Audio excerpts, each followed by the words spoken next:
ini merupakan bahan pengajaran dan pembelajaran sains sekolah menengah KBSM yang disediakan untuk menghadapi pendidikan pasca pandemik.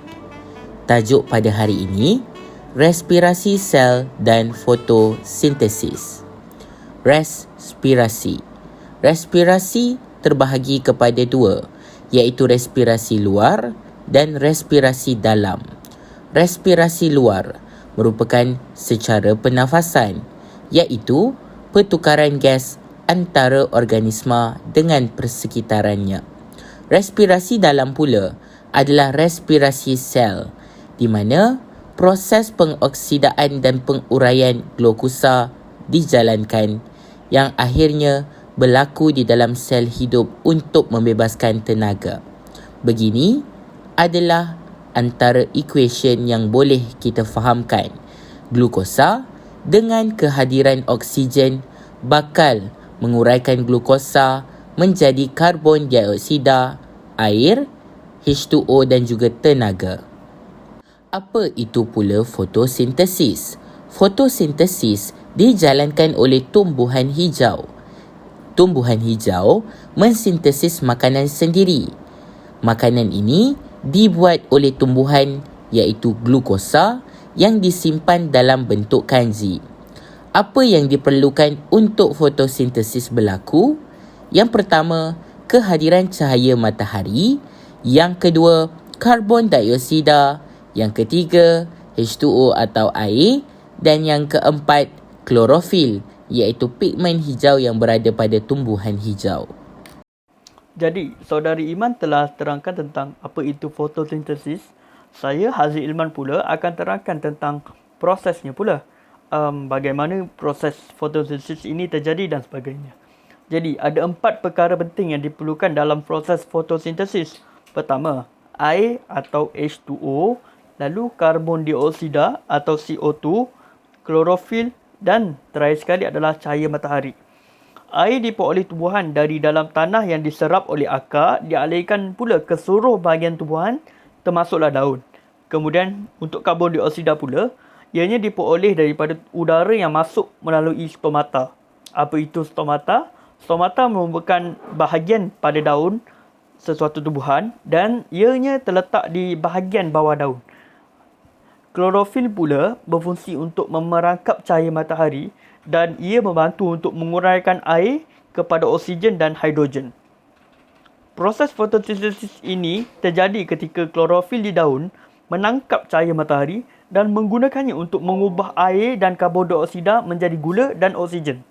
Pada hasil akhir fotosintesis, oksigen akan dibebaskan sebagai bahan sampingan, sementara hidrogen pula akan digunakan untuk bertindak balas dengan karbon dioksida atau CO2 dan karbohidrat untuk menghasilkan gula ataupun glukosa. Glukosa atau gula yang dihasilkan dapat digunakan langsung oleh tumbuhan atau disimpan dalam bahagian lain seperti buah yang sering kita makan. Selain gula, fotosintesis juga menghasilkan oksigen yang akan keluar melalui stomata ke udara dan oksigen tersebut akan digunakan oleh haiwan ataupun manusia untuk bernafas. Bagi perbezaan antara respirasi sel dan fotosintesis, bagi respirasi sel, ianya berlaku dalam mitokondria, manakala bagi fotosintesis pula, ianya berlaku dalam kloroplas. Proses yang membebaskan tenaga adalah respirasi sel, manakala fotosintesis pula adalah proses yang menyerap tenaga. Proses respirasi sel menggunakan tenaga kimia yang ada dalam makanan, manakala fotosintesis menggunakan tenaga daripada cahaya matahari. Respirasi sel merupakan proses yang sentiasa berlaku, manakala fotosintesis pula merupakan proses yang hanya berlaku hanya ketika ada cahaya. Sekian tentang perbezaan antara respirasi sel dan fotosintesis. Perbezaan antara respirasi sel dan fotosintesis yang seterusnya ialah respirasi sel berlaku pada manusia, haiwan, tumbuhan dan mikroorganisma, manakala fotosintesis hanya berlaku pada tumbuhan dan mikroorganisma sahaja. Selain itu, respirasi sel juga menguraikan glukosa untuk penghasilan tenaga, manakala fotosintesis berfungsi untuk mensintesis glukosa. Respirasi sel menggunakan oksigen dan glukosa untuk menghasilkan karbon dioksida, air dan tenaga, manakala fotosintesis menggunakan karbon dioksida dan air untuk menghasilkan oksigen dan glukosa. Fotosintesis dan respirasi saling berkaitan dan melengkapi antara satu sama lain. Berdasarkan rajah, tumbuhan akan menyerap cahaya matahari untuk menghasilkan glukosa dan oksigen. Proses ini dinamakan fotosintesis.